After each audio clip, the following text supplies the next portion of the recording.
محمد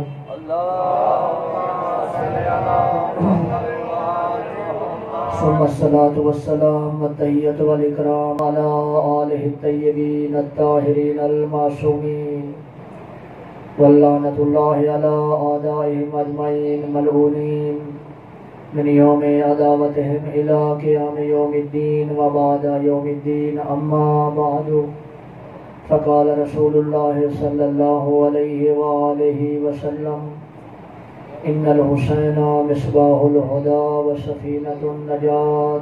صلوات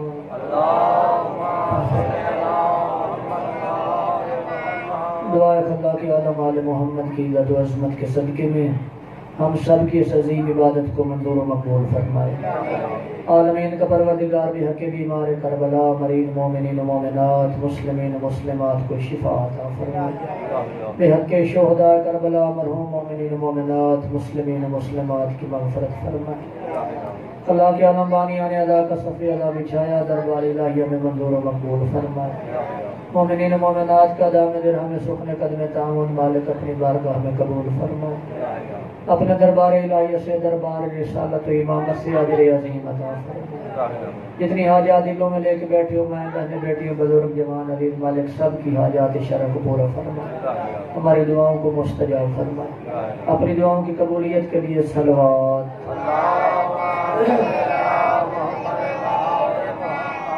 سردار دو جہاں نے فرمایا: حسین ہدایت کا چراغ ہے، حسین نجات کی کشتی ہے. ہدایت کو اتنا محکم انتظام کیا اس مالک اللہ نے کہ اس زمین پہ سب سے پہلے جس انسان نے قدم مبارک رکھے، اللہ نے اسی کو ہادی بنا کے بھیجا. اس زمین پہ سب سے پہلے جس انسان نے قدم رکھا وہ ہم سب کے بابا جناب آدم علیہ السلام تھے. آسمانوں پہ خلق ہوئے، آسمانوں پہ بنائے گئے، زمین پہ بھیجا گیا. ان سے پہلے جنات موجود تھے زمین پہ، حیوانات موجود تھے، حشرات ہوں گے، درخت ہوں گے، سمندر دریا زمین ہوگی، مگر انسان جس نے سب سے پہلے اللہ کی زمین پہ قدم رکھا وہ ہم سب کے بابا جناب آدم تھے. اللہ نے انہیں کو ہادی بنا کے بھیجا، استاد بنا کے بھیجا، اپنا خلیفہ بنا کے بھیجا، اپنا نمائندہ بنا کے بھیجا، ماسٹر بنا کے بھیجا. ایسا نہیں ہے کہ کوئی آبادی اللہ نے قائم کر دی، وہاں پہ لوگ ہو گئے، آباد ہو گئے، مار صاحبان وہاں ہو گئے، ملک صاحبان ہو گئے، سارے پورے سورے وہاں اکٹھے ہو گئے اور پھر اللہ نے وہاں ایک استاد بھیجو کہ اب تو ان کی تربیت کر دے.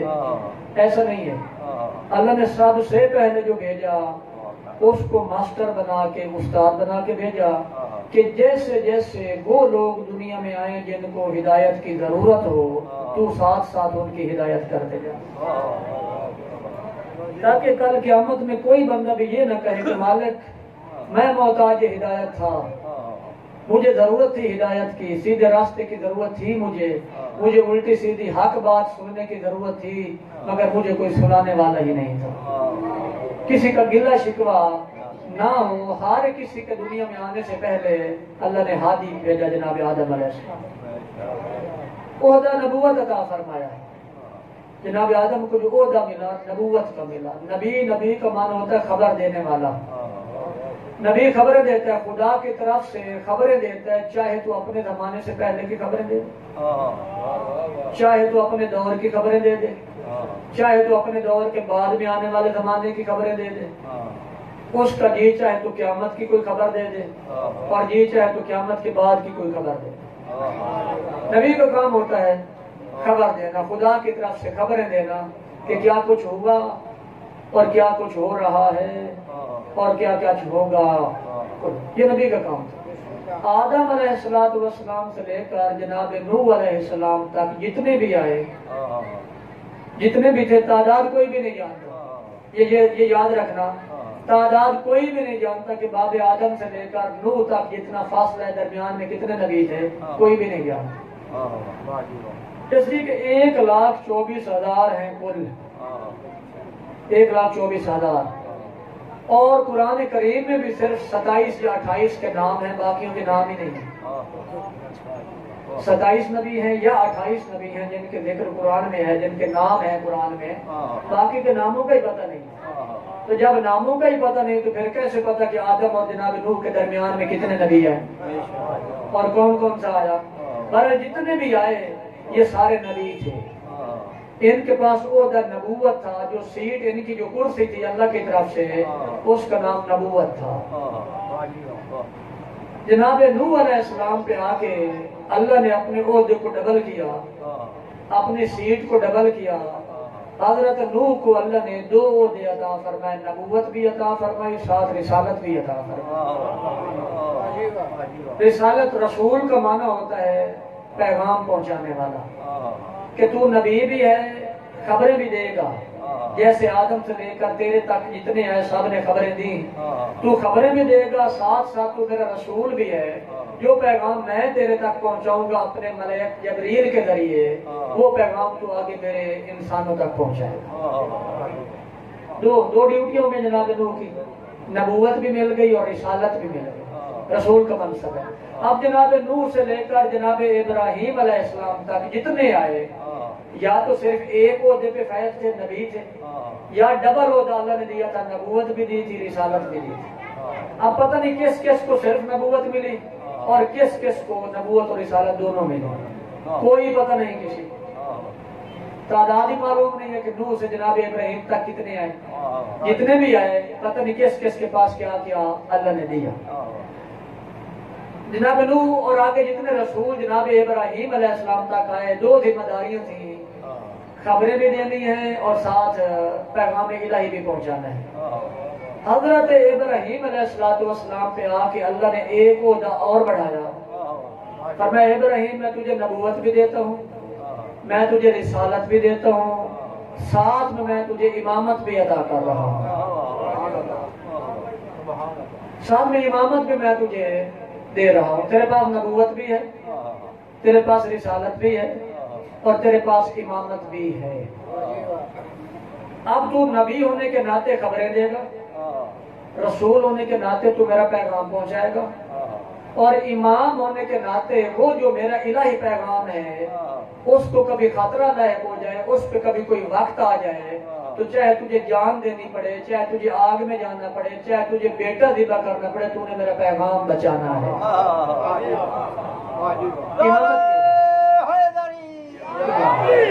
امامت کی ذمہ داری یہ ہے کہ تو نے میرے پیغام کو سیفٹی دینی ہے، میرے پیغام کی سیکورٹی کرنی ہے، حفاظت کرنی ہے کہ وہ مٹنے نہ پائے، یہ ذمہ داری ہے۔ نبی کا کام خبر دینا ہوتا ہے، لیکن اتنی خبر جتنی مالک کی طرف سے ہو۔ نبی کا کام اللہ کی خبر کو بڑھانا یا گھٹانا نہیں ہے، اور نہ ہی کوئی نبی بڑھا گھٹا سکتا ہے، اور بلکہ یوں کہوں اپنے انبیاء کی ارواح مقدسہ سے معافی مانگ کے کسی نبی کی جرات ہی نہیں ہے کہ وہ اللہ کے پیغام کو بڑھائے یا گھٹائے، ہو ہی نہیں سکتا۔ وہ نبی رہتا ہی نہیں جو درمیان میں اپنی رائے ساتھ لگا دے یا اللہ کے پیغام کو کوئی مثالہ لگا کے بڑھا چڑھا کے بیان کرے، وہ نبی رہتا ہی نہیں۔ جتنے لفظ خدا کی طرف سے آئے فرماتے رہے وما علینا الا البلاغ المبین، وہ لوگوں میری ذمہ داری صرف کھول کے بیان کر دینا ہے۔ اپنی امت کو نبی یہی کہتے رہے کہ میری ذمہ داری اور کچھ نہیں ہے سوائے اس کے کہ میں اللہ کا پیغام پہنچا دوں۔ آگے رسالت آ گئی، وہ پیغام پہنچاتے رہے، خبریں بھی دیتے رہے، رسالت بھی، رسول جتنا پیغام خدا کا تھا اتنا پہنچایا۔ آگے امامت کی ذمہ داری آ گئی، جب اس پیغام الہی پہ کوئی وقت آیا تو امام کا کام ہوتا ہے اس کو بچانا۔ چھوٹے بھائی آپ مجھے دیکھیں، میں آپ کے لیے بول رہا ہوں، مجھے یہاں بلایا گیا سنانے کے لیے، بھائی مجھے یہاں پہ بلایا آپ لوگوں نے کہ میں آپ کو کچھ سناؤں، یہی ہے نا؟ تو میں تو نصاریاں سنا کے گلے سے، یا بلایا اس لیے گیا ہے کہ میں آپ کو کچھ سناؤں، پھر آپ کو سننی پڑیں گی، سننی پڑیں گی، اور میں ساری سناؤں گا اللہ کے حکم سے انشاءاللہ، چونکہ سنانے کے لیے بلایا گیا۔ امام کے منصب کی ذمہ داری ہوتی ہے دین خدا کی حفاظت۔ امام اس کو نہ بڑھا سکتا ہے نہ گھٹا سکتا ہے، کوئی بھی نہیں بڑھا گھٹا سکتا۔ نہ امام بڑا گھٹا سکتا ہے، نہ نبی بڑا گھٹا سکتا ہے، نہ رسول بڑا گھٹا سکتا ہے۔ شریعت ترتیب صرف خدا دیتا ہے، نبی کا کام ہے پہنچا دینا، امام کا کام ہے بچا دینا۔ اتنا پختہ انتظام خدا نے ہدایت کا کیا کہ نبوت بھی ہدایت کے لیے، رسالت بھی ہدایت کے لیے، اور امامت بھی ہدایت کے لیے۔ ہادی بھیجے 1,24,000 نبی، 1,24,000 نبی بھیج دیے، آگے پھر امام معصوم بھیج دیے، آگے پھر ان کے وسیع اور جانشین بھیج دیے، اور یہ سلسلہ ہدایت چلتا رہا ہر زمانے میں۔ میں نے رات کو گزارش کی تھی کہ یہ انسانیت کی ہدایت کا اہتمام ہے، اس نے اپنی کسی مخلوق کو بھی بغیر ہدایت کے نہیں چھوڑا۔ لِكُلِّ قَوْمٍ ہاد، خالق نے فرمایا میں نے اپنی ہر مخلوق میں ایک ہادی مقرر کیا ہے، ہر مخلوق میں۔ رات کو میں نے گزارش کی تھی چونٹیوں کی، کیڑیوں کی، کہ کیڑیوں کا بھی ایک سردار ہوتا ہے جو جناب سلیمان کا تخت دے کے کہہ رہا تھا گھروں میں چلی جاؤ، یہ تمہیں پیروں میں دے دیں گی، کچل دیں گے۔ یاد ہے رات والا واقعہ؟ یہ جو مکھیاں ہوتی ہیں نا، شہد کی مکھیاں، اے جڑا مکھی کھانے آئے، ان کا بھی ایک سردار ہوتا ہے، اور اس کا نام ہوتا ہے یاسوب۔ وہ جو ان کا سردار مکھی ہوتی ہے نا، اس کا نام ہوتا ہے یاسوب۔ اچھا کمال ہے اس کریم کا، میں تو بڑا رانی خان بنا ہوا ہوں نا۔ اللہ نے چونٹی کے نام پہ بھی قرآن میں ایک پوری سورت نازل کی، مکھی کے نام پہ بھی پوری سورت نازل کی۔ نحل مکھی کو کہتے ہیں عربی میں، نحل نون ہے حلوے والی، اور آگے نام نحل، پوری سورت نحل ہے قرآن۔ اور نمل چونٹی کو کہتے ہیں، نون میم اور لام، نمل چونٹی کے نام پہ بھی سورت نمل ہے۔ اللہ نے اس میں ان ساری مخلوقات کا ذکر کیا، تو ان کا بھی ایک سردار ہوتا ہے مکھیوں کا۔ اور دیکھنا وہ شہد بناتی ہیں، اللہ نے شہد میں شفا رکھی ہے۔ خالق نے فرمایا کہ میں نے شہد میں شفا رکھی ہے۔ یہاں پہ جتنے دوست بیٹھے ہیں، چلو ایک نسخہ بھی اپنے مولا کا بیان کر دیتا ہوں۔ میرے مولا نے فرمایا کائنات کی ہر میٹھی چیز میں نقصان ہے، بیماری ہے، سوائے شہد کے۔ طب امام رضا سے پڑھ رہا ہوں، کائنات کی ہر میٹھی چیز نقصان دہ ہے سوائے شہد کے۔ اور مولا نے فرمایا کائنات کی ہر کڑوی چیز میں شفا ہے سوائے زہر کے۔ تیرے بیٹے حکیم بیٹھے شوق علی، مولا نے فرمایا ہر کڑوی چیز میں شفا ہے سوائے زہر کے، اور ہر میٹھی چیز بیماری ہے سوائے شہد کے۔ وہ شہد ہے جس کا اللہ نے وعدہ کیا کہ اس کی میں نے شفا رکھی ہے۔ وہ بنانے کے لیے جو مکھیوں کا انتظام کیا نا، ان کا ایک سردار معین کر دیا، ان کا ایک ہادی معین کر دیا، وہ کہیں بھی نہیں جاتا، وہ اپنے چھتے پہ اپنے گھر پہ بیٹھا رہتا ہے۔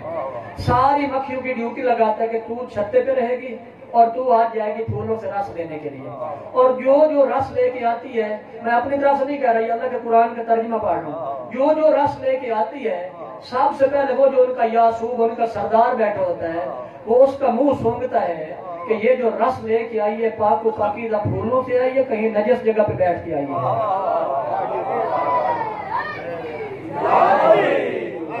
اس کا منہ سونگتا ہے کہ یہ ہے پاک و پاکیزہ شے، میرے خالق نے اس میں رکھی ہے شفا، اس میں نجاست کا کوئی حلول نہ ہو جائے۔ وہ آدم جی میں شراب اس واسطے پینا، ڈاکٹر دسیے جی شفا ہے۔ ڈاکٹر آ کے گھٹ لیا کا شفا ہے۔ مکھی کو بھی پتا ہے کہ اللہ نے حرام میں شفا نہیں رکھی۔ پچھلے بندے، مکھی کو بھی پتا ہے کہ اللہ نے حرام میں شفا نہیں رکھی، اس لیے وہ جو اللہ نے شہد کو شفا بنایا نا، وہ ان کا سردار جو مکھیوں کا سردار ہے، اس میں حرام شامل نہیں ہونے دیتا، کہ حرام شامل ہو گیا تو شفا چلی جائے گی، ان کا سردار ہوتا ہے۔ اور جو وہ ہدایات دے کے بھیجتا ہے کہ پاک و پاکیزہ جگہ پہ جانا ہے، کوئی نجس جگہ سے کوئی رس نہ لے کے آنا، اور اگر کوئی نجس جگہ سے رس لے کے آ جائے اور یہ یاسوب جو سردار بیٹھے اس کا منہ سونگے اور اس کو کنفرم ہو جائے کہ یہ نجس جگہ سے لے کے آئی ہے، اس کی گردن توڑ دیتا ہے، منڈکا باندھ دیتا ہے، توڑ مار دیتا ہے، موقع پہ مار دیتا ہے۔ ان کا بھی ہادی ہے۔ میں میرے مولا کدی ظہور فرما ہوا نہ تو گردن ہٹ کے نہیں رہا،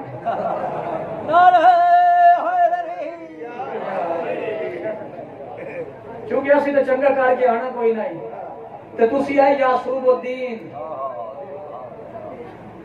گل سنتے پہ ہو میرے مولا تسی ہو یاسوب الدین. میرے مولا امیر کا بھی ایک لقب ہے یاسوب الدین. یاد ہے جب میں نے میرے مولا کا مسجد الکوفہ دکت القضاء کا واقعہ پچھلی مجلس میں سنایا تھا کہ چور کو پکڑ کے لے آئے تھے اور میرے مولا نے انگلیاں کاٹی تھی اور وہ گیا تھا چوک میں قصیدہ پڑھ رہا تھا. وہاں پہ اس نے قصیدے میں کہا تھا قاتل یمینی یاسوب الدینی کہ میرا ہاتھ اس نے کاٹا ہے جو دین کا سید و سردار ہے. یعنی میرے مولا کا ایک لقب تھا یاسوب الدین کہ یہ دین کا سید و سردار ہے. یہ دین میں کوئی باطل چیز داخل نہیں ہونے دیتا, یہ دین میں کوئی حرام چیز داخل نہیں ہونے دیتا. تو مکھیوں کے اس سردار کا نام کہ یاسوب ہوتا ہے, ان کا ہادی ہے. بس ہمارا ایک سلسلہ ہے نا, سلسلہ ہدایت خدا نے اتنا قائم کیا کہ انبیاء 1,24,000 آگے احمد معصومین کی فہرست, پھر وہ پردہ غیبت میں گئے مسئلے تو خدا کے تحت, تو آگے علماء کی ذمہ داری, اولیاء اللہ کی ذمہ داری, فقراء اللہ کی ذمہ داری. لیکن میں کیا کروں, میں نے تو ان لوگوں کو کھوٹے لین لگا دیا.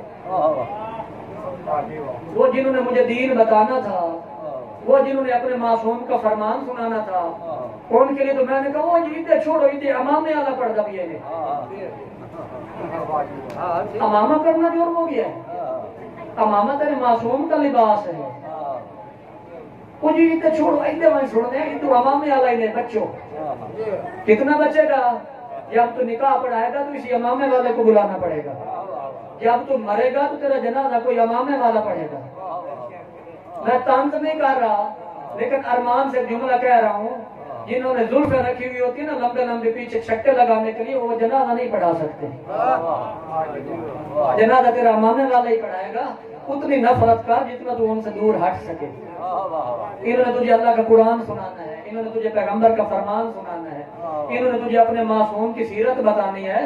سن میرے مولا کا فضائل بھی سن, میرے مولا کا مصائب بھی سن, سر میں سن, نثر میں سن, ساتھ کا سیدھا بھی سن. لیکن جہاں اتنی شان سن, وہاں پہ کوئی فرمان بھی سن. کسی ایسے کو بھی سن لے جو تجھے فرمان بھی سنا دے. ساری شان ہی تو کافی نہیں ہے نا, ان کی ساری زندگی تربیت نہیں. اور مجھے بڑے افسوس کے ساتھ شیعہ سنی بھائی کہنا پڑتا ہے, میری بات کو سننا, پلے باندھ کے لے جانا اور پیک کرنا. پیر توقیر شاہ صاحب کہیں کہ مقصد تو رومن نہ لے نا.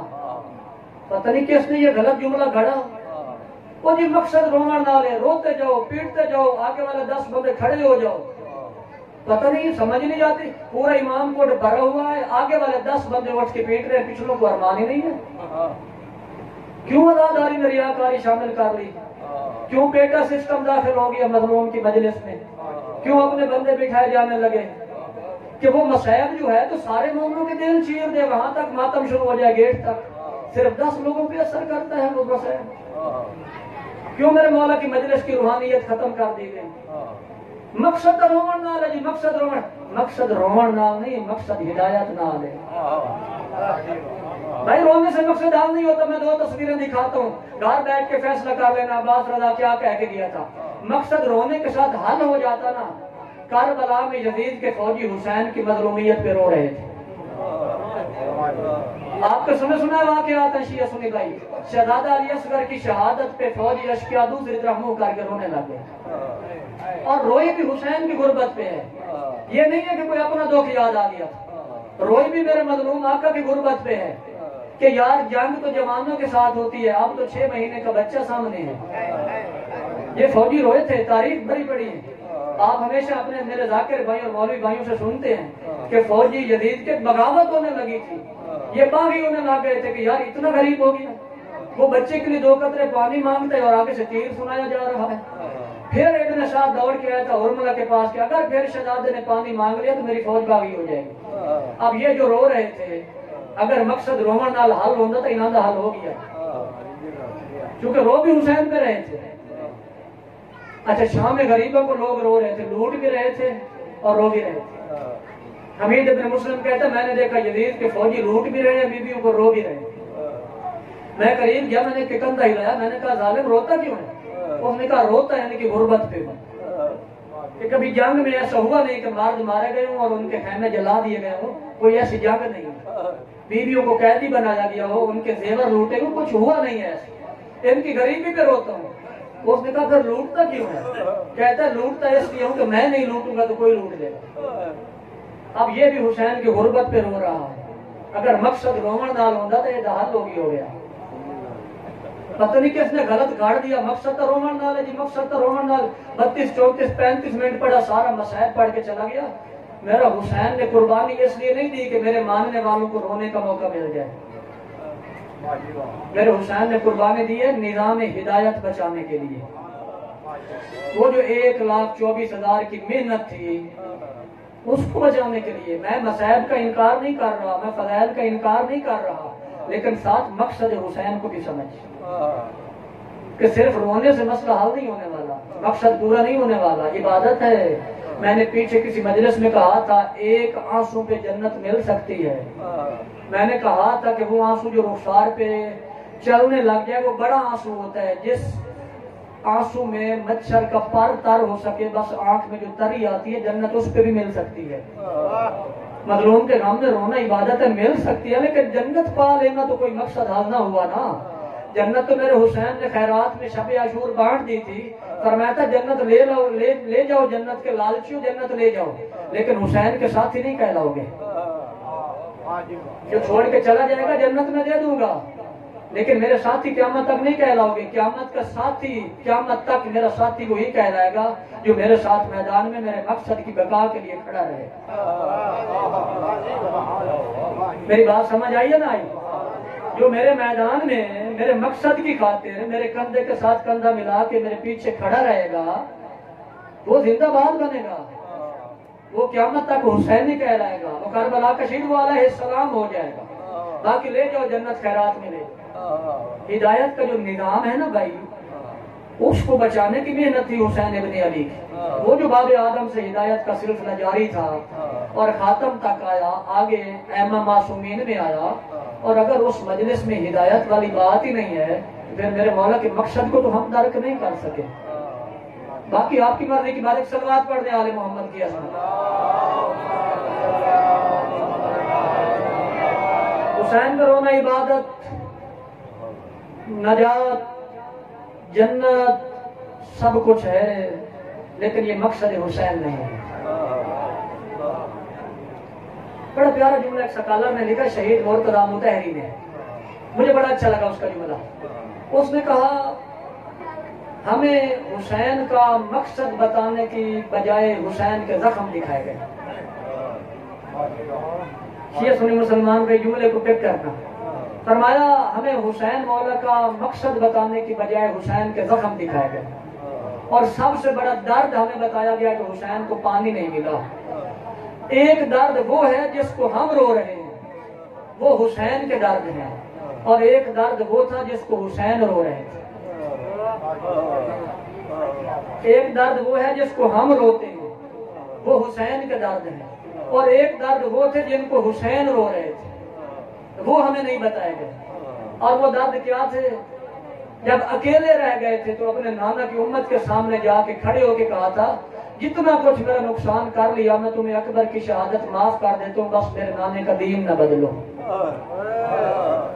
یہ میرے مولا کا آخری خطبے کے لفظ ہیں. میرے نانے کے کلمہ کو, میرے نانا کا دین نہ بدلو, میں تمہیں عباس کی موت, علی اکبر کی موت, میرے جتنے جوان نادان مار دی, میں حسین معاف کرنے کے لیے تیار ہوں. یہ مقصد حسین تھا جو بتا رہے تھے اپنے نانا کی امت کو. میں اس کو بھلا کے کہاں تک جاؤں گا؟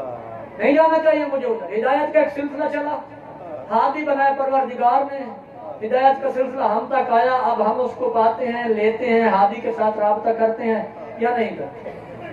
محرم کی شب ہے, چراغ ہدایت کا نور روشن ہے, مولا کے گھر میں بیٹھے ہیں. میں یہ نہیں پوچھتا کہ کس نے کیا یا نہ کیا, میں صرف بتا دیتا ہوں, کہہ دیتا ہوں. گھر میں مسلمانوں کے گھر میں پیدا ہوا, شیعوں کے گھر میں پیدا ہوا, وہاں کلمہ نماز یاد کی, وہ روایتی انداز میں جو تھا وہ یاد کر لیا جو گھر میں چل رہا تھا. چلو اس محرم کا یہی پیغام آج کی رات کا لے لینا, ٹائم نکال کے لوگوں میں نہیں, کہیں اکیلے جا کے کسی مولوی صاحب کو, کسی پیش نماز کو مل کے ایک دفعہ اپنا کلمہ بھی سنا دینا, اپنی نماز بھی سنا دینا.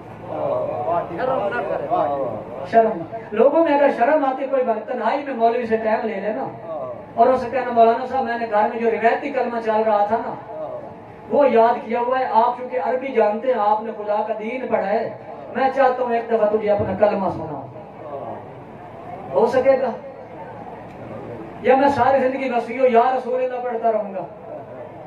لا الہ الا اللہ محمد الرسول اللہ علی ولی اللہ وسیع یا رسول اللہ.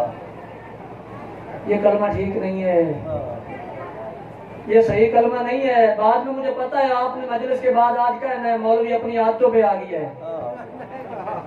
میں نے پتا ہے تو سارے آخر مولوی اپنی عادتوں پہ آ گیا. آخر مولوی فطرت تو مجبور ہے کہ آج تو نہ کوئی مزہ بنیا تو نہ کوئی گال چست آئی.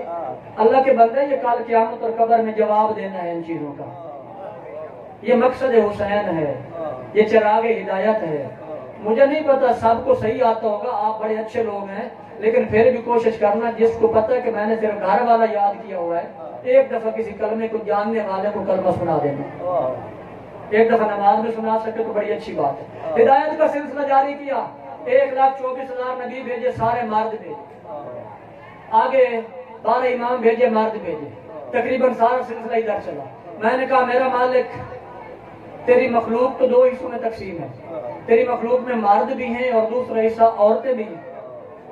مالک ہدایت تو دونوں کی کرنی تھی. مالک 50% تعداد ہے اور جو مردم شماری ہم کرتے ہیں اس کے حساب سے تو الٹا عورتوں کی تعداد زیادہ ہے. اور تو نے جتنے ہادی بھیجے سارے مرد بھیجے. میرا خیال ہے کہ مرد جتنا بھی جاگے روز ساری باتیں عورت کو نہیں بتا سکتا. حیا کی چادر درمیان میں آ جاتی ہے، شریعت کا پردہ آ جاتا ہے. وہ بھائی بزرگ جتنے بیٹھے ہیں، شوہر ساری باتیں اپنی بیوی کو نہیں بتا سکتا. شوہر اور بیوی کے درمیان بھی شریعت کے حجابات ہیں، شریعت کے پردے ہیں. شوہر اور بیوی کے درمیان بھی اس سے کلوز رشتہ اور کوئی نہیں ہوتا. مالک سارے مرد بھیجے. مرد جتنا بھی جاگے تو سارے شریعت کے مسائل کھول کے عورت کو نہیں بتا سکتا. مالک عورتوں کی ہدایت کا کیا نظام کیا؟ مالک عورتوں کے لیے بھی کوئی ہادی بھیجا جو ان کی ہدایت کرے. اللہ انہوں نے ہدایت دے. آمین. آپ کو جیسا اللہ ان کو ہدایت دے. ان کے لیے بھی کوئی ہادی بھیجا. مالک نے کہا ہاں میں نے مردوں کے لیے 1,24,000 بھیجے اور میں نے اپنی اس مخلوق عورتوں کے لیے اس پوری لسٹ 1,24,000 کے سامنے صرف 4 مستورات بھیجی جنہوں نے 1,24,000 کے برابر کام کیا، جنہوں نے 1,24,000 کے مقابل مجھے کام کر کے دیا. میں نے ان کی تربیت کا بڑا نظام کیا ہے. بھائی گھر بیٹھتا ہے نا ہمارا لیاقت، گھر بیٹھتا ہے عورت ناقص العقل ہوندی نے مشورہ نہ کرے. پتہ نہیں خدا جانے یہ جملہ کس نے گھڑ لیا. عورت ناقص العقل ہوتی ہے، پتہ نہیں کن کے کرتوت چھپانے کے لیے سب پہ الزام لگا دیا گیا. پتہ نہیں کنہوں نے ناقص کام کیے، ان کے ناقص کام چھپانے کے لیے وہ جی انہاں دی کھری ہے جماعت تو نہیں نے انہاں دے نال مشورہ نہ کرے. یہ ناقص العقل ہے. سننا ایک گل انصاف نال دسیا، مولا دے گھر بیٹھا اگر ناقص دے وچوں تو جمے ہیں تو ناقص وچ جمے ہویا کامل کی بھی ہو گیا.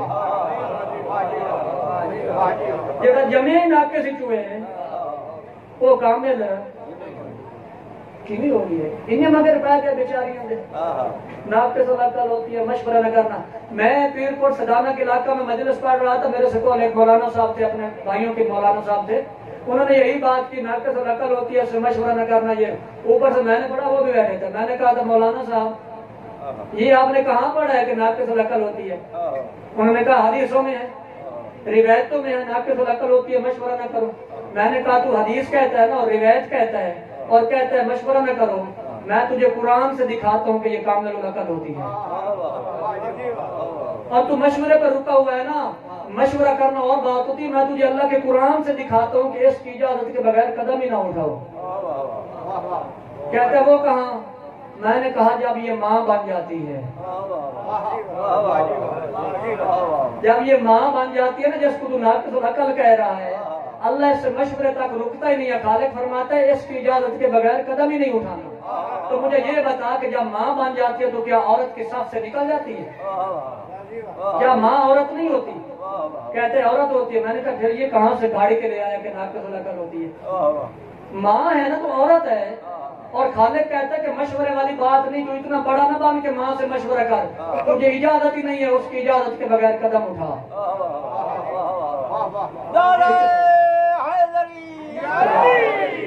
گل جی سمجھ آندی پئی ہے؟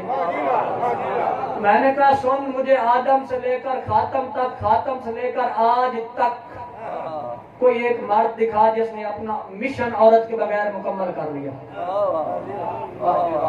میں نے کہا جناب ہوا نہ ہوتی آدم کی محنت ادھوری رہ جاتی، فرعون کی زوجہ آسیہ نہ ہوتی موسیٰ کو کون پالتا؟ میں نے کہا خدیجۃ الکبریٰ بی بی نہ ہوتی پیغمبر کا مشن ادھورا رہ جاتا، جناب سیدہ سعد نہ ہوتی علی مولا کامیاب نہ ہوتے، میں نے کہا کربلا میں ثانیہ زہرا نہ ہوتی حسین کا مقصد ادھورا رہ جاتا۔ کون سی باتیں کر رہا ہے تو عورت ناقص العقل ہوتی ہے؟ میں نے کہا وہ معصوم ہستی ہے، میں ادھر سے نکل آتا ہوں، چلو اگست کا مہینہ ہے، کل 14 اگست گزرا ہے، میں نے کہا فاطمہ جناح نہ ہوتی تیرے پاکستان ہی نہ بنتا۔ آپ کا بھلا کرے، فاطمہ جناح نہ ہوتی تیرے قائد اعظم سے پاکستان ہی نہ بنتا۔ تو تاریخ پاکستان تو پڑھ کے دیکھ، عورتوں کا کردار تو دیکھ۔ میں نے کہا مولانا تو ایسے پیچھے پڑھ کے عورت ناقص العقل ہوتی ہے، مجھے بتا یہ جو اتنا مجمع بیٹھا ہے یہ سارے کامل العقل بیٹھے ہیں؟ میں نے کہا ان میں بدھ کوئی نہیں بیٹھا۔ میں نے کہا میرے جیسے سارے بیٹھے ہیں۔ میں نے کہا معاشرے میں غور کر، کتنے خاندان ہیں جو عورت نے پروان چڑھا دیے ہیں۔ مرد ہماری طرح کا نکھٹو ہوتا ہے، یا گھر چھوڑ کے بھاگ جاتا ہے، مہینوں نہیں آتا، یا فوت ہو جاتا ہے، وہ بیچاری پورے کنبے کو پروان چڑھا دیتی ہے، اور تو کہتا ہے ناقص العقل ہوتی ہے۔ میں نے کہا تجھے تو گھر رہنے کا ٹائم ہی نہیں ہے، کبھی تو مل میں ہے، کبھی فیکٹری میں ہے، کبھی دفتر میں ہے، کبھی زمین میں ہے، کبھی دکان پہ ہے۔ یہ جس لائق اولاد پہ تو فخر کرتا نا کہ میری اولاد بڑی لائق ہے، اس کی جو لیاقت اور قابلیت ہے وہ ان کی ماں کی وجہ سے ہے، اور تو پیچھے پڑ گیا ناقص العقل ہوتی ہے۔ نہیں میرا بھائی، کبھی نہ کہا کر، اپنی ماں پہ الزام نہ لگایا کر۔ عورت کامل العقل بھی ہوتی ہے، اور اگر ناقص العقل لے لی جائے تو ہم میں سے پورا ٹرک باہر کے نکالا جا سکتا ہے۔ جڑے اسی بیٹھے ہیں ایک علاقے جو ناقص العقل میں ٹرک لوڈ ہو کے جنگ جا سکتے، کاشت کھ سمجھ سوک نہیں ہوتی تھی مار بنے والے انہیں۔ صلوات پڑھ دے آل محمد کی۔ ناراض تو نہیں ہو رہے آپ میری بات؟ ناقص العقل نہیں ہوتی؟ او یار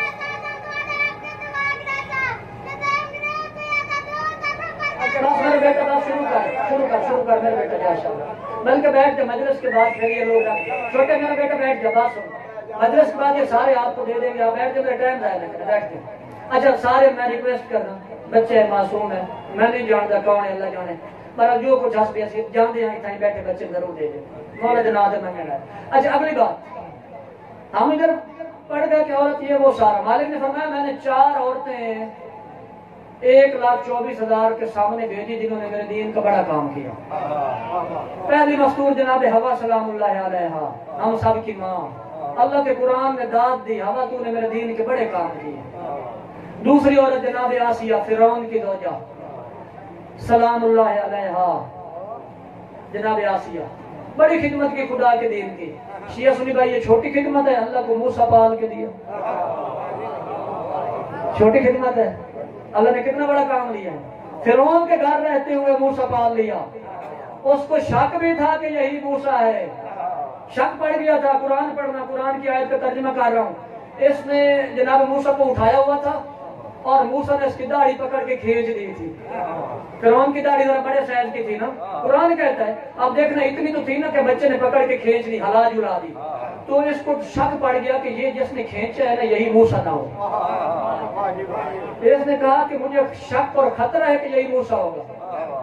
جناب یاسی نے کہا کیوں؟ انہوں نے کہا اس نے میری داڑھی کھینچی ہے۔ انہوں نے کہا بچے بالوں کے ساتھ کھیلتے شیلتے رہتے ہیں، کبھی سارے کے بالوں میں ہاتھ ڈال لیا، کبھی بچوں داڑھی میں ڈال لیا۔ اس نے کہا نہیں، ہاتھ ڈال لیتے ہیں، جو کھینچنے کی سپیڈ تھی وہ بچوں والی نہیں تھی، وہ جو پاور تھی نا، وہ جو گریپ تھی نا میری داڑھی پہ وہ نہیں تھی۔ جناب یاسی پریشان ہو گئی کہ یہ کیا کر بیٹھا موسیٰ، اس کمینے کو ہلا جلا دیا، سارا ٹھنڈا کام مڑ گرم کر دیا۔ اس نے کہا میں تو اس کا ٹیسٹ لوں گا۔ جناب یاسی نے کہا ٹیسٹ لے لے۔ انہوں نے کہا میں ایک طرف پھول رکھتا ہوں گلاب کے اور ایک طرف انگارے رکھتا ہوں، شعلے جلتے ہوئے، دہکتی ہوئی آگ، وہ بھی سرخ ہوتے ہیں وہ بھی سرخ ہوتے ہیں، اس کو چھوڑتے ہیں درمیان میں، پھر دیکھتے ہیں اگر پھولوں کی طرف کیا تو یہی موسیٰ ہے، یہی سمجھدار ہے، پھولوں کی طرف جاتا ہے، اور آگ کی طرف کیا تو پھر بچوں والی حرکت ہے، پھر بچے نے کھینچی ہے، ادھر آگ ایک طرف پھول، موسیٰ کو چھوڑا درمیان میں، موسیٰ چلے پھولوں والی طرف، جناب آسیہ نے تار ملائی، مالک یہ موسیٰ کیا کر رہا ہے، مالک اس کا کیا ارادہ ہے، مرن میں پروگرام اس ہوں، مالک یہ ابھی مار دے گا کہ یہ موسیٰ ہے، مالک نے ادھر سے وہی بھیجی، موسیٰ واپس ٹرن لے، یہاں سے یو ٹرن لے اور آگ کی طرف جا، جناب موسیٰ نے انگارہ اٹھا کے زبان پہ رکھ دیا۔ اب میں یہ تو نہیں کہتا کہ نبی میں نعوذ باللہ نقص پیدا، کہ نقص نہیں ہوتا، انبیاء میں، ایم معصومی میں، نمائندگان الہی میں نقص نہیں ہوتا، لیکن اثر آپ کا ضرور ہو گیا تھا کہ پھر موسیٰ ساری زندگی دعا مانگتے رہے، رب اشرح لی صدری ویسر لی امری واحلل عقدۃ من لسانی، مالک میری زبان کی جو لکنت ہے اس کو دور فرما۔ آگ نے جلا دیا تھا نا، زبان پہ اثر ہو گیا تھا، بس آگ نے جلایا، موسیٰ روئے، چیخے، اور پھر جناب آسیہ نے فرعون کے ساتھ وہی کیا جو شادی شدہ مردوں کے ساتھ گھر میں ہوتا ہے۔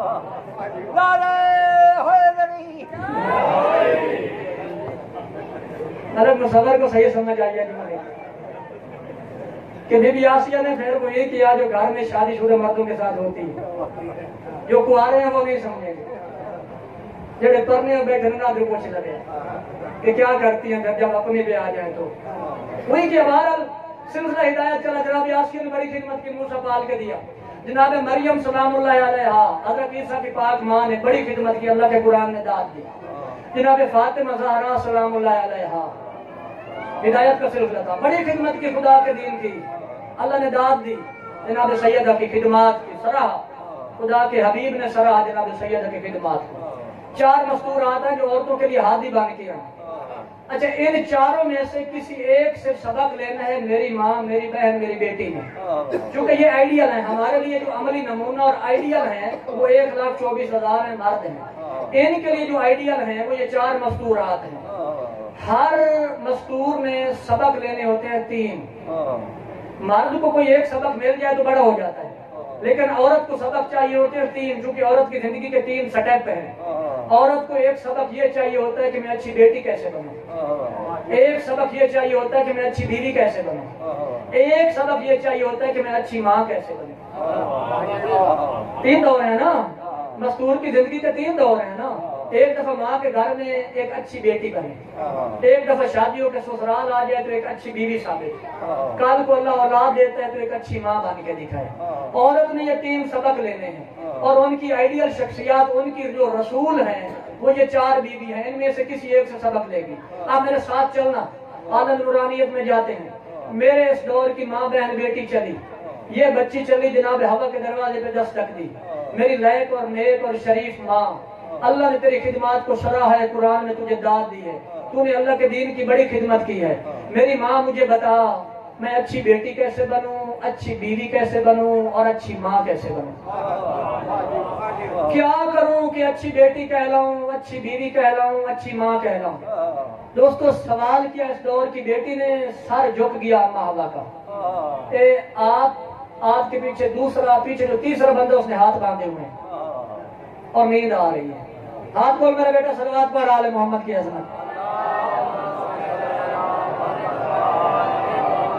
یہاں تک تو میری رینج ہے نا، کوئی نہیں سکتا کہ میں سونے دوں، ہاں جو رینج سے باہر بیٹھے وہ میری مجبوری سے فائدہ اٹھا رہے۔ ماں، اچھی بیٹی، اچھی بیوی، اچھی ماں کیسے بنو، مجھے درس دے، یہ سوال کیا اس دور کی بیٹی نے، اور سر جھکا لیا جناب ہوا نے۔ کہا آنے والی بیٹی، میں تجھے یہ تو بتا سکتی ہوں کہ اچھی بیوی کیسے بنتے ہیں، اور یہ بھی بتا سکتی ہوں کہ اچھی ماں کیسے بنتے ہیں، لیکن میں یہ نہیں بتا سکتی کہ اچھی بیٹی کیسے بنتے ہیں، چونکہ میں کسی کی بیٹی ہوں ہی نہیں۔ جن کو یاد ہے جناب ہوا کی تخلیق، اللہ نے ڈائریکٹ مٹی سے بنایا تھا، باپ آدم کو بنایا، جو مٹی بچ گئی اس سے اما ہوا کو بنایا. اچھا میں 1 منٹ خاموش ہوں, اس بچے کو دے لو, چونکہ میری بات تو اس نے مانی نہیں ہے اور یہ میرا نظام سارا ڈسٹرب کر, اس کو دے لو اور یہ جائے. میں بیٹھا ہوں چپ کر کے, تو جلدی کرو, شاباش, اس کو باہر لے جاؤ.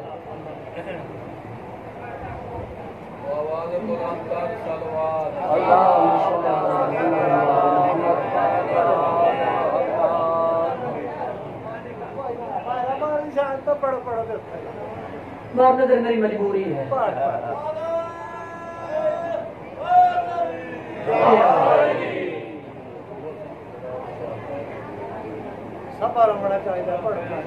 مالک, ہاں ماں مجھے سبق دی. اس بی بی نے سبق دیا, فرمایا میں تو کسی کی بیٹی ہوں نہیں, اللہ نے مجھے ڈائریکٹ مٹی سے خلق کیا. میں اچھی بیوی بننا بھی سکھا سکتی ہوں, اچھی ماں بننا بھی سکھا سکتی ہوں, اچھی بیٹی بننا میں نہیں سکھا سکتی. یہ جناب ہوا کے دروازے سے واپس آئی, جناب آسیہ سلام اللہ علیہا کے دروازے پہ آ گئی. میری عظیم ماں, تو مجھے بتا میں اچھی بیٹی کیسے بنوں, اچھی بیوی کیسے بنوں, اچھی ماں کیسے بنوں. جناب آسیہ نے بھی ساتھ جھکا دیا, کہا میں یہ تو بتا سکتی ہوں کہ اچھی بیٹی کیسے بنتے ہیں, اور میں یہ بھی بتا سکتی ہوں کہ اچھی بیوی کیسے بنتے ہیں اگرچہ شوہر فرعون جیسا کمینہ ہو, مگر میں یہ نہیں بتا سکتی کہ اچھی ماں کیسے بنتے ہیں, چونکہ اللہ نے مجھے اولاد دی ہی نہیں ہے. یہ بیٹی وہاں سے چلی, جناب مریم کے دروازے پہ آ گئی. میری نیک اور لائق اور عظیم ماں, اللہ نے تیری قرآن میں قصیدے پڑھے ہیں, تیری بڑی خدمات ہیں, مجھے زندگی کے تینوں دور کامیاب کرنے کا نسخہ بتا. اچھی بیٹی کیسے بنوں, اچھی بیوی کیسے بنوں, اور اچھی ماں کیسے بنوں. جناب مریم کا سر جھک گیا, کہا آنے والی بیٹی میں یہ تو بتا سکتی ہوں اچھی بیٹی کیسے بنتے ہیں, اور یہ بھی بتا سکتی ہوں اچھی ماں کیسے بنتے ہیں, لیکن اللہ نے مجھے کسی کی بیوی بنایا ہی نہیں, کیونکہ میرا تو شوہر ہے ہی نہیں, میرا تو عیسیٰ بغیر باپ کے پیدا ہوا ہے. میں یہ نہیں بتا سکتی کہ اچھی بیوی کیسے ثابت ہوتے ہیں. 3 دروازوں سے ہٹ کے آتی ہے اس دور کی بیٹی در جناب زہرا پہ, وہ جو ہدایت کا چشم و چراغ, وہ جو 1,24,000 کی محنت بچانے والا گھر تھا, وہاں پہ آتی ہے, ہاتھ باندھ کے دستک دی. بی بی مجھے اپنی زندگی کے تینوں دور کامیاب کرنے کی نصیحت, درس. اس بیوی کا سر جھکنے کی بجائے فخر سے بلند ہو گیا. کہا میری آنے والی بیٹی میں تجھے بتا سکتی ہوں کہ اچھی بیٹی کیسے بنتے ہیں اگرچہ محمد الرسول اللہ اور خدیجۃ الکبریٰ جیسے عظیم ماں باپ ہوں, اور اچھی بیوی کیسے بنتے اگرچہ علی جیسا کل ایمان شوہر ہو, اور اچھی ماں کیسے بنتے اگرچہ جوانان جنت کی سردار اولاد ہی کیوں نہ ہو. یہاں سے سب کو مکمل درس ملا. اس گھر کو گھرانہ پنجتن پاک ہے, اہل بیت رسول کہتے, سبق دیا پوری دنیا. وہ جنت کے جوانوں کے سردار کی پاک ماں. میرے رسول نے فرمایا یہ میری سیدہ بیٹی, یہ جنت کے جوانوں کے سرداروں کی ماں, سیدۃ النساء العالمین, عالمین کی عورتوں کی سردار. قیامت کا دن ہوگا, اس وقت تک جنت نہیں جائے گی جب تک 3 عورتوں کو ہاتھ سے پکڑ کے جنت نہ لے جائے. کیا مقام ہوگا, انتظار کر کے جناب سیدہ ساتھ لے کے جنت جائیں گی. یا رسول اللہ کون سی وہ خوش بخت مستورات ہوں گی جن کا انتظار شفیع محشر جنت کی مالکہ بی بی کرے گی اور ساتھ جنت لے جائے گی. آقا ان کے نام بتائیں گے. میرے آقا نے فرمایا نام نہیں, نشانیاں. نام نہیں بتاتا, نشانیاں بتاتا. آقا نشانیاں بتاتے, ہو سکتا ہے میری ماں, میری بہن, میری بیٹی میں وہ نشانیاں ہوں, اور اگر نشانیاں نہیں ہیں تو ہو سکتا ہے وہ اپنے اندر نشانیاں پیدا کر لیں. وہ سن رہی ہیں تو کر لیں گی, یا ہو سکتا ہے میں گھر جاؤں کہ میری ماں بہن بیٹی یہاں پہ تو نہیں آئی, میں انہیں جا کے بتاؤں کہ اگر تو یہ کام کر لے تو قیامت والے دن سیدہ کے ساتھ مل کے جنت جائے گی. آقا نشانیاں, میرے آقا نے فرمایا پہلے نشانی امراتن صبرت علی غربت زوجہا. پہلی نشانی جو بی بی, جو مستور, جو عورت اپنے شوہر کی غربت پہ صبر کر کے زندگی گزار لے, میری زہرا کے ساتھ جنت آئے گی.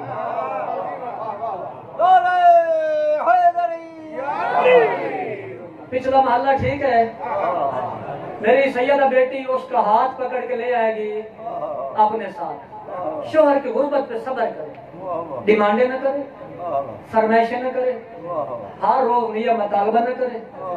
جو دال پانی, دال ساگ وہاں پہ ملے خوش ہو کے کھا لے, غربت میں اس کی بہترین ساتھی بن کے رہے. آقا نے فرمایا میری زہرا ساتھ لے کے جنت آئے. جتنے باپ بیٹھے ہیں میں آپ سے ایک بات کرتا ہوں, جن کی بیٹیاں شادی شدہ ہیں مالک ان کے گھر میں امن و سکون قائم کرے, اور جن کی بیٹیاں جوان ہیں مالک ان کے اچھے نصیب کرے, ان کے سبب بنے. یہ دعا ہے اور یہ اس دور کی سب سے بہترین دعا ہے. بڑے پریشان ہوتے ہیں بیٹیوں والے, بیٹوں والے بھی پریشان ہوتے ہیں, مالک سب کی پریشانی دور فرمائے پاک سیدہ کے صدقے میں. اچھا, یہ غربت میں شوہر کا ساتھ دے گی. جب میں شادی کرتے ہوئے میں بابا اس کے سر پہ ہاتھ رکھ کے کہوں گا میرا بیٹا امیری ہو یا غریبی ہو تیرا گھر وہی ہے, میرا بیٹا تو نے وہیں پہ رہنا ہے, جو بھی حالات ہوں روکی سوکی کھا کے گزارا کر لینا, شکوہ نہ کرنا, اپنے شوہر کو تنگ نہ کرنا. جو بابا یہ درس دے کے بھیجے گا وہ بیٹی تو شاید اپنے شوہر کی غریبی میں ساتھ دے گی. اور جو بابا یہ کہہ رہا ہو کہ بیٹی تو وہاں جا, تیرے ساتھ کوئی اونچی نیچی ہو تو صحیح, ہمیں 1 منٹ کی کال کر, پھر تیرے 6 بھائی خیر سے کھڑے ہیں, ہم سارا مسئلہ سنبھال لیں گے. میں نے بڑی سلو سپیڈ میں لفظ بولے تاکہ سمجھ سارے نو آ جائے کہ میری دی تینوں کو جا کے صحیح ہے کہ کال کریں موڑ دیکھیں مکدے کی نہیں ہے, انہوں نے جرات کی ہے تیرے نال گال کریں. یہ مولا دے گھر میں ایک انصاف نہ دسیا ہے, یہ غربت ہی ساتھ دے سی جنہوں پچھو پالے سی جی لا کے گلے ہے میں تو اتنے میں کال کریں تو موڑا سی سنبھال نہیں سائیں کرے سی نہیں. تیرے چراغ ہدایت کا یہ سبق نہیں ہے کہ تو اس کو چاہ بچا کے بیچ, اور پھر چھوٹی سی بات پہ جو سٹینڈ لے رہے وہ سماعت صاحب ہیں تو فلاں ہو کے یہ ہو کے وہ ہو کے اتنے پہنچتی ہے, اس نے کبھی ساتھ نہیں دینا. یا جس بیٹی سے یہ کہا جائے کہ نکاح نامے میں نے تیرے جیب خرچ 10,000 منتھ لکھوایا ہے, تیری روٹی منی 10,000 لکھائی کھلا, اور طلاق تجھے دے گا تو روپیہ 20 لاکھ لکھوایا ہے. نہ اس کے پاس 20 لاکھ ہو نہ وہ تجھے طلاق دینے کی جرت کرے, تیرا جو جی چاہے وہاں جا کے کر. دوجہ لفظاں 20 لاکھ لکھائی کھلا تے تیرا دل آ کے دمان کے اتنے گٹھی دا دے. انہوں نے جرت نہیں ان کو جا کے 20 لاکھ ہوں انہیں نہ طلاق دینا, میں انہوں نے عدالتیں رلا کے مرے سے اس گھر وسنا ہے, اس غریبی ساتھ دیونا ہے. کائنات کے مالک کی, کائنات کی مالکہ بیٹی جناب زہرا کی رخصتی ہو رہی تھی. کائنات کا بادشاہ باپ اپنی شہزادی کے سر پہ, اللہم صلی علی محمد, اپنی شہزادی کے سر پہ ہاتھ رکھ کے کھڑے تھے. محمد عربی 18 اور 19 ذی الحج کی درمیانی رات تھی اور رخصتی ہو رہی تھی جناب سیدہ کی. بابا نے اپنی بیٹی کے سر پہ ہاتھ رکھا ہوا تھا اور فرما رہے تھے زہرا یاد رکھنا جس گھر میں تجھے بھیج رہا ہوں وہاں تجھے مال دنیا نہیں ملے گا. میں نے مال و دولت دیکھ کے تیرا رشتہ نہیں کیا, میں نے ان کی زر دینار درہم جائیداد دیکھ کے تیرا رشتہ نہیں کیا, لیکن یاد رکھ تیرے بابا کے بعد کائنات کا سب سے عظیم ترین انسان تیرا شوہر علی ہے. میں نے دیکھا ہے کہ اللہ نے اس کو ہر میدان میں علی بنایا ہے. وہ کردار میں علی ہے, وہ گفتار میں علی ہے, وہ رفتار میں علی ہے. میں نے مال و دولت اور درہم و دینار دیکھ کے رشتہ نہیں کیا, میں نے علی کی شرافت دیکھ کے تیرا رشتہ کیا. میں نے علی کا صبر و تحمل اور حوصلہ دیکھ کے, میں نے ان کے اخلاقیات دیکھ کے کیا ہے. میں نے علی کو ہر میدان میں علی پایا تو میں نے رشتہ کیا ہے. بیٹا کوشش کرنا علی پہ کبھی کوئی فرمائش نہ کرنا. کائنات کی شہزادی کو مالک بادشاہ باپ کوشش کرنا کوئی فرمائش نہ کرنا. اور 9 سال کا ساتھ ہے جناب سیدہ کا, علی کے ساتھ کبھی کوئی فرمائش نہیں کی. اور میں جب رشتہ کرتا ہوں نا بھائی, مار صاحبان کا علاقہ ہے, بڑے تلخ لوگ ہیں میں جانتا ہوں, لیکن میں ہاشمی خون ہوں, میں سب سے تلخ ہوں. ہاں مجھے کسی سے کوئی ڈر نہیں ہے. میں رشتہ کرتا ہوں اس لیے کہ جائیداد زیادہ ہے, 3-4 مربے ہیں, کوٹھی ہے, کاریں ہیں, گارڈ ہیں اور بینک بیلنس ہے, یہ سب کچھ ہے. باہمیں الودہ پٹھا ہی ہو رہے مجھے لفظ بانا وہ کائنات کا کمینہ انسان ہو، بس یہ سب کچھ ہونا چاہیے، میں دے دیتا ہوں، تو روٹی روزی تو اللہ دے گا، روٹی روزی۔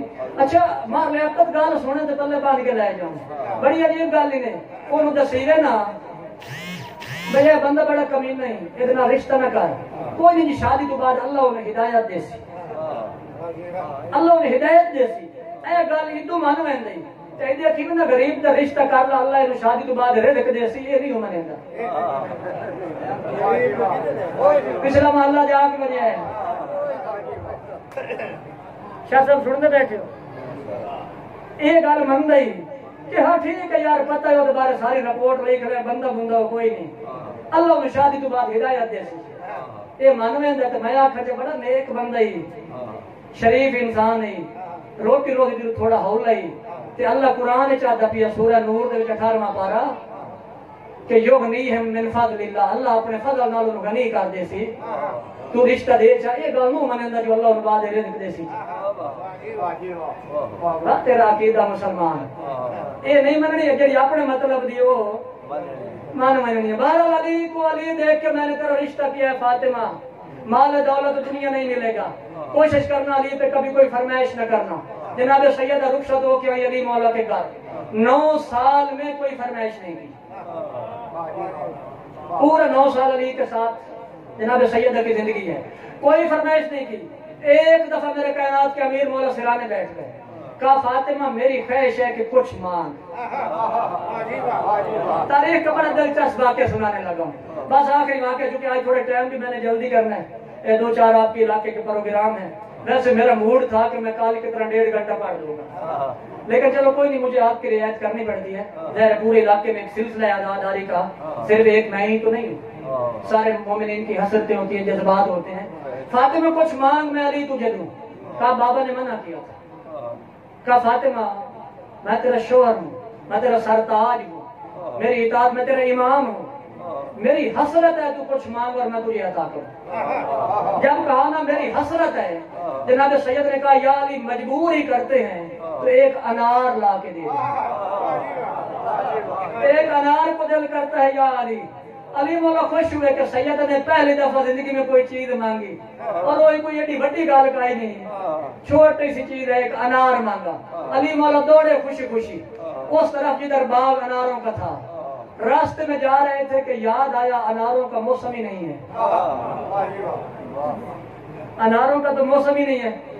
تھوڑے سے قدم ایسا ہوئے، پھر ایک امید کی کرن لے کے وہ جو مالک تھا باغ کا، یہودی تھا، اس کے گھر کی طرف چلے گئے کہ انار ایسا پھل تو ہے نہیں جو خراب ہو جائے، انار کو تو خشک بھی کیا جا سکتا ہے، انار پڑے رہتے ہو سکتا ہے یہودی کے گھر سے کوئی انار مل جائے۔ اس امید پہ چلے گئے یہودی کے دروازے پہ، جا کے دستک دی، یہودی باہر آیا، مومنوں کے امیر، مسلمانوں کے امیر، کیسے آنا ہوا؟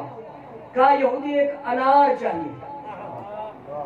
اس نے کہا مولا جانتے ہیں اناروں کا موسم ہی کب کا گزر گیا، انار تو نہیں ہے، معذرت خواہ ہوں۔ میرے مولا آہستہ آہستہ قدموں کے ساتھ پیچھے ہٹے، یہودی اندر گیا، آگے یہودی عورت تھی اس کی زوجہ، اس نے کہا کون آیا تھا؟ اس نے کہا مسلمانوں کے امیر، مومنوں کے امیر، یا نشین رسول آئے تھے، علی مولا آئے تھے۔ کیوں آئے تھے؟ کہا ایک انار پوچھنے آئے تھے۔ تو نے کیا کہا؟ میں نے کہا گھر میں انار نہیں ہے چونکہ موسم نہیں ہے۔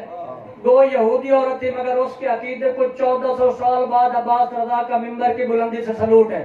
اس نے کہا کملا نہ بان، گھر میں انار ہوتا نہ علی کے قدم آتے کیوں؟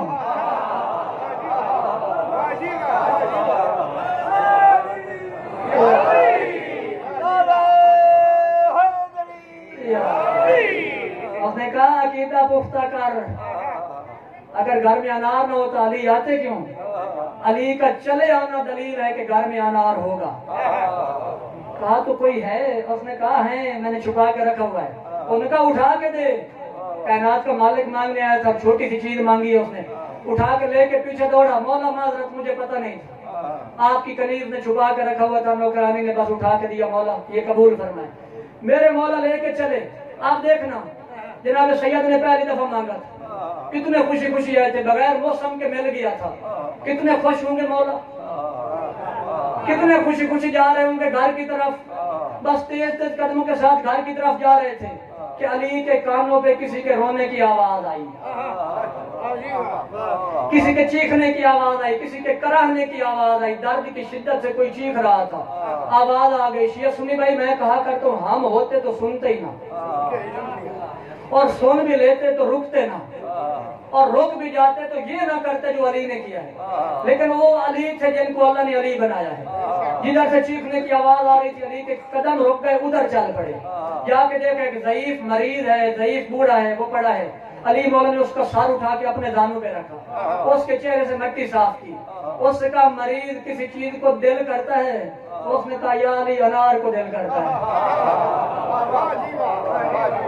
اس نے کہا مولا انار کو دل کرتا ہے، اب علی تھے انکار نہیں کر سکے، آدھا انار مریض کو کھلا دیا، آدھا باقی لے کے بیٹھے تھے، کہا مریض سنا، اس نے کہا مولا 50% ٹھیک ہو گیا ہوں، اگر آدھا اور مل جائے تو بالکل ٹھیک ہو جاؤں گا، فقیر بھی چنگا ہے، اس نے کہا مولا آدھا اور ہو جائے تو مکمل صحت یاب ہو جاؤں گا، بھائی انار میں شفا ہے نا، وہ کہتے ہیں نا ایک انار 100 بیمار، یعنی 100 بیمار بھی ہو اور انہوں نے ایک انار تقسیم کر دیا جیسے شفا کے چانس بن جاتے ہیں، ایک انار 100 بیمار والی ضرب المثل تو سنی ہے، وہ یہی ہے کہ 100 مریضوں میں بھی اگر ایک انار تقسیم کر دیا جائے تو شفا کے چانس ہو جاتے ہیں، تو اس نے کہا آدھا اور ہو جائے تو میں مکمل ٹھیک ہو جاؤں گا، علی مولا نے بسم اللہ پڑھ کے دوسرا آدھا بھی کھلا دیا، اب کھلا کے اٹھے، اب آہستہ آہستہ قدم چلے گھر کی طرف، دروازے پہ پہنچے، دستک دی،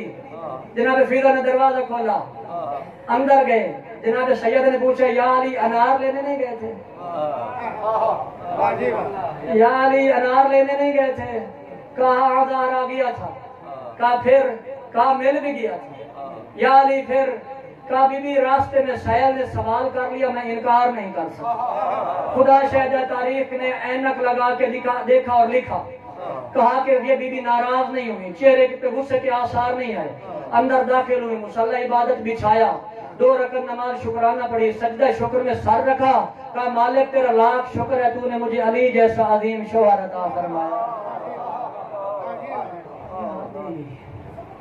جب ماں باپ کہہ کے بھیجیں گے نا کہ میرا بیٹا وہاں گزارا کرنا ہے، شوہر کا ساتھ دینا ہے، تو پھر یوں ساتھ دیا جاتا ہے، پھر وہاں پہ لڑائیاں جھگڑے نہیں ہوتے، پھر ہاں یہ دین کا ہدایت والا چراغ، یہ گھرانہ تھا جہاں سے اسلام پلتا رہا۔ جناب سیدہ کو اللہ نے بیٹے عطا فرمائے، حسن و حسین، مبالغہ کا دن آیا تو رسول دروازے پہ آ کے کھڑے ہو گئے، کہا یا علی مجھے بیٹے چاہیے، اور یہی علی تھے نا، انکار رسول کو بھی نہیں کیا، کہا یا رسول اللہ لے جائیں، آپ کو چاہیے تو لے جائیں، حسن و حسین دے دیے رسول کو۔ اب جب رسول بیٹے لے کے چلے گئے نا، دونوں جناب امیر نے اور جناب سیدہ فاطمہ نے مصلی عبادت بچھا دیا، کہا مالک تو نے 2 بیٹے دیے تھے، تیرے رسول نے مانگ لیے، ہم سے انکار نہیں ہو سکا، مالک اب تو ہمیں بھی ایک بیٹا عطا فرما دے۔ اور علی مولا نے دعا کی، مالک جیسے میں ساری زندگی تیرے رسول کا محافظ بن کے رہا ہوں نا، میری خواہش یہ ہے کہ آج کے بعد چونکہ حسن و حسین رسول کے بیٹے ہیں، مجھے اب وہ بیٹا عطا فرما جو رسول کے بیٹوں کا محافظ بن کے رہے، رسول کے بیٹوں کی حفاظت کرے۔ دعا مانگی، اللہ نے قبول فرما لی، جناب سیدہ کے دنیا سے جانے کا وقت آ گیا، وصیت فرمائی یا علی میرے بعد فاطمہ کلابیہ سے شادی کرنا، کلابیہ خاندان کی بیوی ہے، نام اس کا بھی فاطمہ ہے، اس سے شادی کرنا، اللہ اس سے آپ کو ایک بیٹا عطا فرمائے گا، اور اس کا نام میں زہرا رکھ کے جا رہی ہوں، نام عباس رکھنا۔ جمعے کے دن ہے، سادات کی غربت پہ محافظ بیٹا، اور تاریخ لکھتی ہے کہ میں نام بھی رکھ کے جا رہی ہوں اور میں غازی کے کپڑے بھی سلائی کر کے رکھ کے جا رہی ہوں۔ جب دنیا میں آئے نا، اس عباس کو کہنا کہ فاطمہ زہرا سلام کہہ رہی تھی۔ بی بی کی وصیت کے مطابق مولا نے شادی کی فاطمہ کلابیہ سے، بڑی وفادار بی بی تھی، میں اچھی ہوں تو اولاد اچھی ہوتی ہے، میں بھی کہہ رہا تھا کہ ماں کو ناقص العقل کہے گا تو ناقص ہی پیدا ہوئے، ماں اچھی ہو تو اچھی اولاد پیدا ہوتی ہے۔ جب اس بیوی کے رخصتی ہو کے آئی ہے نا ادادارو جناب فاطمہ کلابیہ کی، اور یہ علی کی چوکھٹ پہ آئی ہے، اس نے جھک کے چوکھٹ کو بوسہ دیا ہے اور پھر رخ کیا جنت البقیع کی طرف۔ پیغمبر کی بیٹی فاطمہ، یہ نہ سمجھنا میں گھر کی سردار بن کے آئی ہوں، بی بی میں اس گھر میں آئی ہوں تیرے بچوں کی کنیز بن کے آئی ہوں، میں تیرے حسن حسین زینب و کلثوم کی غلامی کرنے کے لیے آئی ہوں۔ یہ وفات تھی جو غازی میں منتقل ہو رہی تھی۔ ادادارو گھر آ گئی، خدمت شروع کر دی جناب سیدہ کی اولاد کی۔ ایک دن جو مولا گھر تشریف لے آئے نا، جناب فاطمہ کلابیہ رو رہی تھی۔ میرے مولا نے پوچھا فاطمہ رو کیوں رہی ہے؟ کہا مولا اگر آپ ناراض نہ ہوں تو ایک گزارش کروں؟ کہا فاطمہ ضرور۔ کہا مولا مجھے فاطمہ نام لے کے نہ بلایا کرو، مجھے فاطمہ کے نام سے نہ پکارا کرو، کیوں اچھا نہیں لگتا؟ کہا مولا مجھے تو اچھا لگتا ہے جب آپ مجھے فاطمہ کہہ کے بلاتے ہیں نا، حسن حسین کو اپنی ماں یاد آ جاتی ہے۔ یہ بہن بھائی آپس میں مل کے بڑی دیر تک روتے رہتے ہیں اور یا علی مجھ سے ان کا رونا برداشت نہیں ہوتا۔ اس دن سے میرے مولا نے نام ام البنین رکھا کہ آج کے بعد فاطمہ نہیں پکارنا، چونکہ میرے زہرا کے بچوں کو تکلیف ہوتی ہے، وہ روتے ہیں، یہ وفادار بیوی ان کو دیکھ نہیں سکتی، آج سے ام البنین پکارا جائے گا۔ یہ وفا کا درس تھا جو غازی کو مل رہا تھا۔ اللہ تعالیٰ دنیا میں آئے جناب عباس، اللہ نے بیٹا عطا کیا۔ تاریخ لکھتی ہے کہ جناب فاطمہ کلابیہ جو ماں تھی ام البنین بی بی، ہاتھوں پہ اپنے شہزادے کو اٹھایا، غازی نے آنکھیں نہیں کھولی۔ علی مولا نے اٹھایا، غازی نے آنکھیں نہیں کھولی۔ امام مجتبیٰ نے اٹھایا، آنکھیں نہیں کھولی۔ بہنوں نے اٹھایا، عباس نے آنکھیں نہیں کھولی۔ ازادر پاس کھڑے تھے جناب امیر، رونا شروع کر دیا۔ علی مولا نے کہا میں جانتا ہوں جن ہاتھوں پہ یہ آنکھیں کھولے گا، بلاؤ میرا حسین کہاں ہے؟ ازادر جب جناب حسین نے اٹھایا نا، عباس نے آنکھیں کھولی اور سب سے پہلے حسین کے چہرے کی زیارت کی۔ یہاں سے وفا کا سلسلہ شروع ہو گیا تھا۔ ایک بات اور کر دو، صفین کا میدان تھا، جنگ لڑ رہے تھے جناب حسین۔ جنگ لڑ کے جب واپس آئے نا، حسین کو پیاس لگی ہوئی تھی، حسین کے چہرے پہ پیاس کے آثار تھے۔ امیر المومنین نے اپنے فوجیوں سے کہا میرے حسین کو پیاس لگی ہے، اس کے لیے پانی لے کے آؤ۔ ازادارو فوجی پانی لینے کے لیے دوڑے، سب سے پہلے جو پانی لے کے آئے وہ غازی مولا تھے۔ علی مولا نے عباس کے ہاتھ سے حسین کو پانی لیتے ہوئے دیکھا اور بے بس آنسو چلنے لگے علی کے، چیخیں بلند ہو گئیں۔ کہا بابا روتے کیوں ہو؟ کہا عباس آج تو تیرے بازو سلامت کھڑے تھے، آج تو دوڑ کے گیا، سب سے پہلے حسین کے لیے پانی لے آیا اور میرے حسین نے تیرے ہاتھ سے پانی پی بھی لیا۔ میں وہ وقت دیکھ رہا ہوں جب تیرے بازو نہیں ہوں گے، جب تو اپنے سردار کو پانی نہیں پلا سکے گا۔ وقت چلتا رہا، 61 ہجری آ گیا، عاشور کا دن آ گیا۔ یہ سفر جو کیا نا اس وفادار نے، علامہ اختر عباس نجفی فرماتے تھے عباس کی ڈیوٹی تھی جناب زینب عالیہ کا خیمہ لگاتے تھے، باقی بیویوں کے خیمے باقی بنی ہاشم کے جوان لگاتے تھے، لیکن جہاں ثانی زہرا کا خیمہ لگتا تھا جناب عباس لگاتے تھے، اور اتنا بڑا خیمہ لگاتے تھے کہ اونٹ بیٹھتا بھی خیمہ کے اندر تھا اور اٹھتا بھی خیمہ کے اندر سے تھا۔